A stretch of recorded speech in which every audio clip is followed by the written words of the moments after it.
Hungarian Folk Tales. The Round Stone.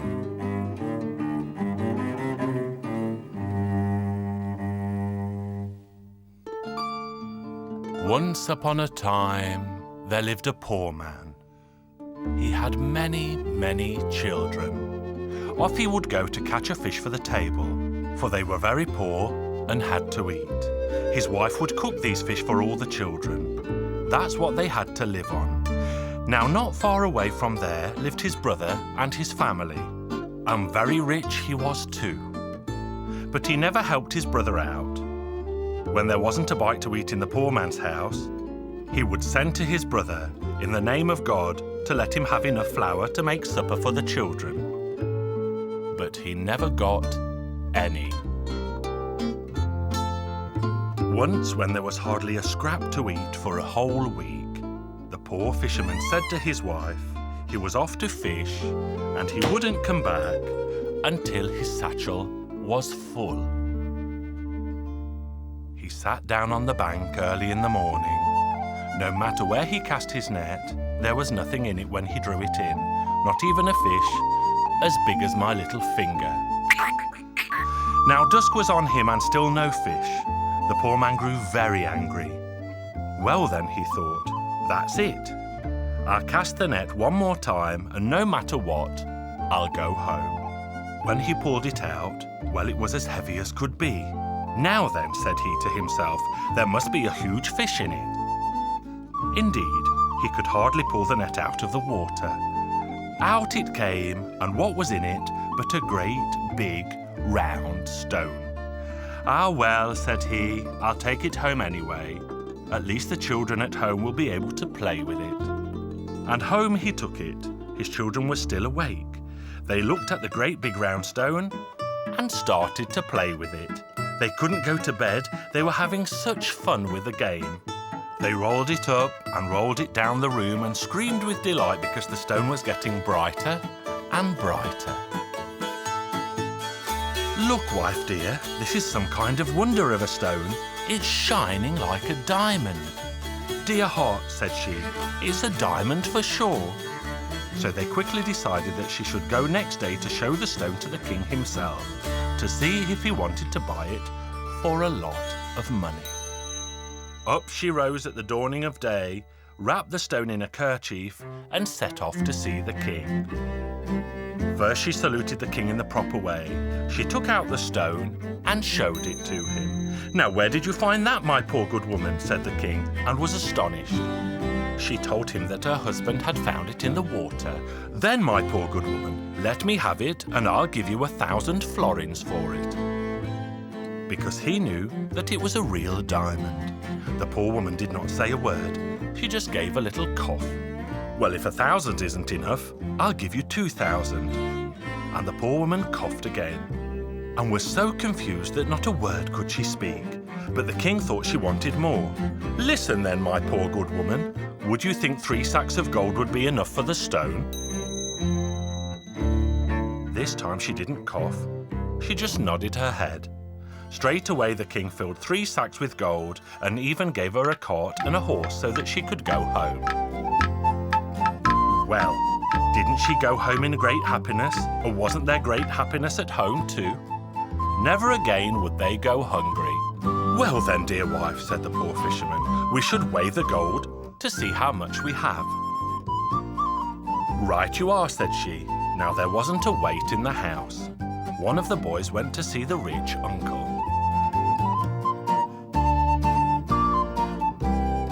What would you be wanting a weight for? Asked the rich relation mockingly. My father wants to waste some money, said the boy. Well, the rich relative had a great laugh at this. Here you are, son. Here's the weight. And I'll come too, for this is something I have to see. Your father weighing money. So the rich relation stood, and all he could do was open his mouth and his eyes wide in amazement. Not even he had ever seen as much money all at once. Where did you get all that gold from? The fisherman thought to himself, I'll have a little joke here. The king gave it to me in return for 3 cats. How could that be? Asked the rich relation. Well, the fact is, brother, the king's palace is knee-deep in mice. So many that the king and the royal family cannot even eat their lunch or their supper. I heard of this, and while I was coming and going, I got 3 cats and brought them with me as a present for the king. It was as if I'd been given a reprieve, so delighted was the king, and he straight away gave me 3 sacks of gold for the 3 cats. The rich relation heard this and couldn't wait to get started. Well, up he went and called everywhere in the villages around them, and he bought every cat there was for a right handful of money. He packed them all into his cart and off he went to the king. "What have you come here for?" asked the king. "Your Majesty, I heard that you were in great need of cats, so that's what I've brought you." "You mean in that sack there's nothing but cats? Let me see." The rich relation opened the sack. There were cats jumping all over the place. Cats to the right, cats to the left, cats everywhere. And you know what cats are like? They ripped and tore at everything. Dear heavens, what is going on here? Many cats, that's what. The king had him seized for playing such a trick on him. He threw him into prison, and for all I know, he's still in there, if he hasn't been set free, for catting the king.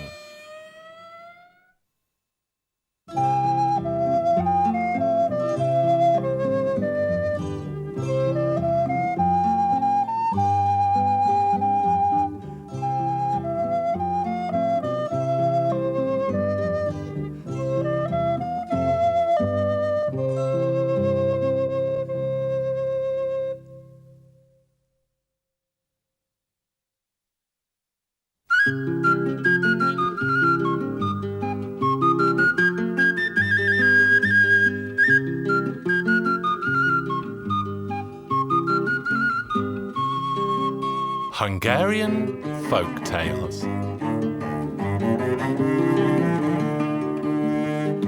Susa.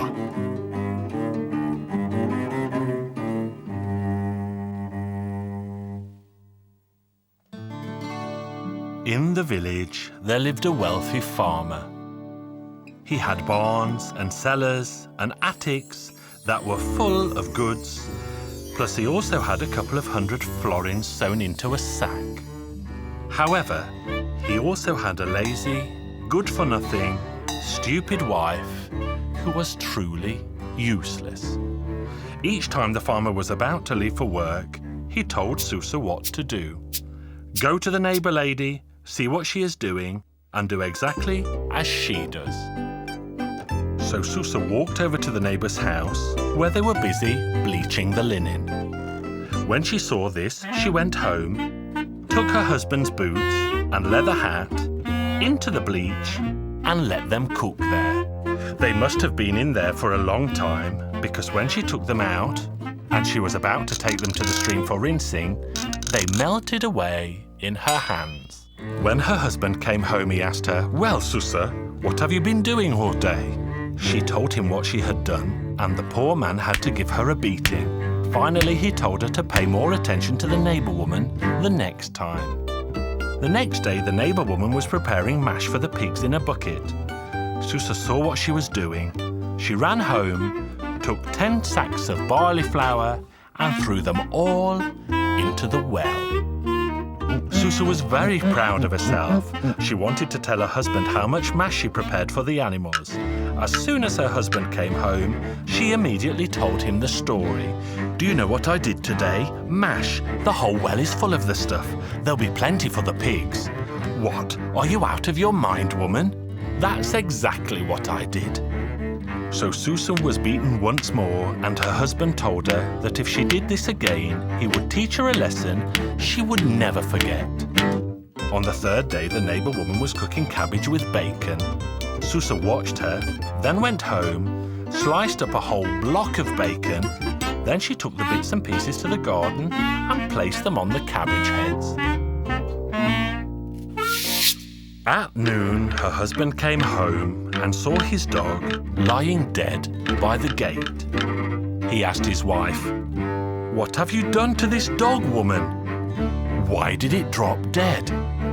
"The thief ate all the bacon I was preparing for lunch in the garden. That killed him." The man looked into the pantry. The bacon was all gone. He realised what Susa must have done, and he beat her soundly. The man kept all his money in a leather bag under the bed, but he never told his wife, lest she should spend it all. He told his wife that it was an ogre. He scared her by saying that if she did something stupid, the ogre would eat her. One day a travelling potter came their way. Susa wanted to give him the ogre so she wouldn't have to be afraid any longer. But of course, she did not want to give it away for free, so she asked the potter how many pots he would offer in return. Somehow the potter guessed what must be inside the ogre, so he gave her all of his pots. Susa was very happy with the deal. When she was left on her own, she placed the pots on the poles of the fence. Finally, she wanted to arrange the smaller mugs as well, but there was not enough room. Then she found a long pole and started yelling, "All right, you pots, stand in line so there is room for the little ones too." But the pots just didn't want to stand in line, so Susa smashed the pots with her pole. When her husband came home, he immediately saw the fragments on the ground. He suspected that something was wrong, so he asked, "Where did you get these pots, Susa?"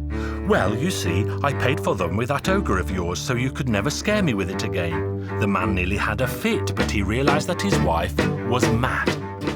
The next morning, he sent Susa off to do some reaping, so she couldn't cause any more trouble at home.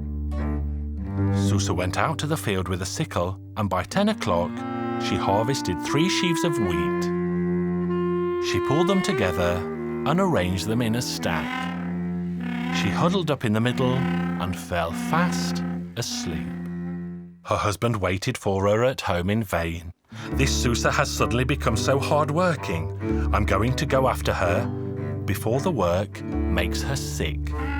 He went out to the field, but however hard he looked, he just couldn't see Susa anywhere.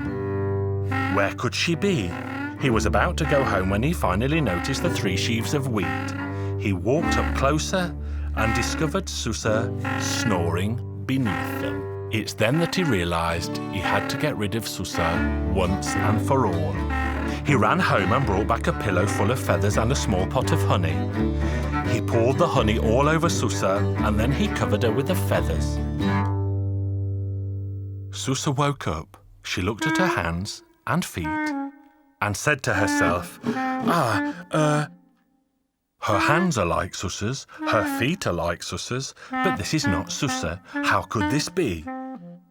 She just couldn't decide whether she was really Susa or not. Finally, she decided she would ask her husband whether his wife was at home. If he said yes, she is home, then she could not be Susa. If he answered no, then she must be Susa without a doubt. When she got to their house, she called out loud, "Listen, John, is your wife at home?" "Of course she is. What's wrong with that?" That was how Susa finally decided that she was not Susa. She started thinking about who she might be, but she just couldn't find out the solution. So in the end, she completely lost her mind. Finally, she ran off, and nobody has ever seen her since.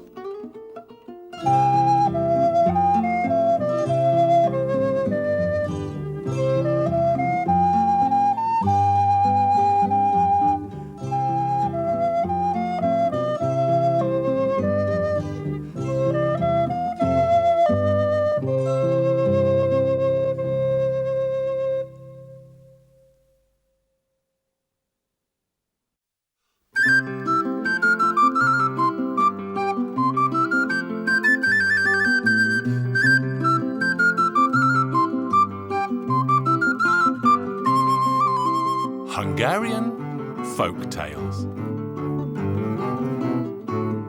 Wooden Peter.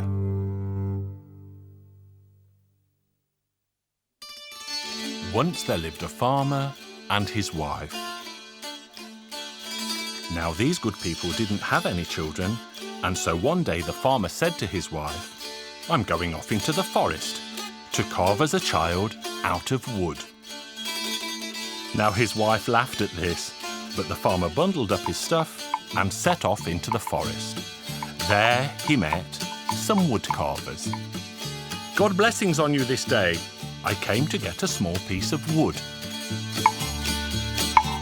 So they chopped him a piece of wood and he started to carve himself a child.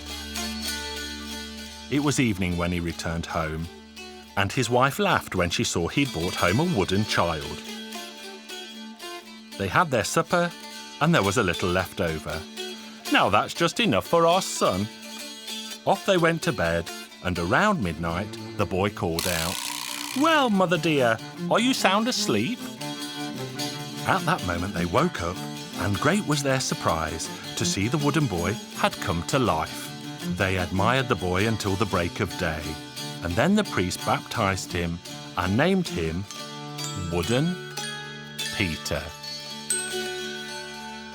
When he came to be 3 days old, he asked if he could go out and find himself a friend to play with. "Hey, do you know if there's someone who makes swords in this town?" "Of course there is." So the boy went back into the house. "Father, please could you give me 8 florins? You can have whatever you need." "All I need is 8 florins." And off he went to the sword maker. "Good day to you, good sword maker. Let me have for 8 florins the sword that you first made. That's the one for me." So the sword maker went to the swords and sorted until he found an old rusty sword and a sheath to go with it. Peter took the sword, strapped it on, and it looked like the sword had been made especially for him. "Now, here's your 8 florins, for even your first sword has to be paid for." Next day there was a huge mob of people in the town. As they were moving towards the fair, they heard that there were 2 oxen tethered together with a golden chain. Whoever could cut the chain in 2 could take the oxen as his own. So Wooden Peter stepped up to say, "If you'll permit me, I'll cut the chain." So then Peter set to, and he cut that golden chain with a swish and a swoosh that could be heard across the country, far and near. Up went the tails of the 2 oxen, and they didn't stop trotting until they reached the stable.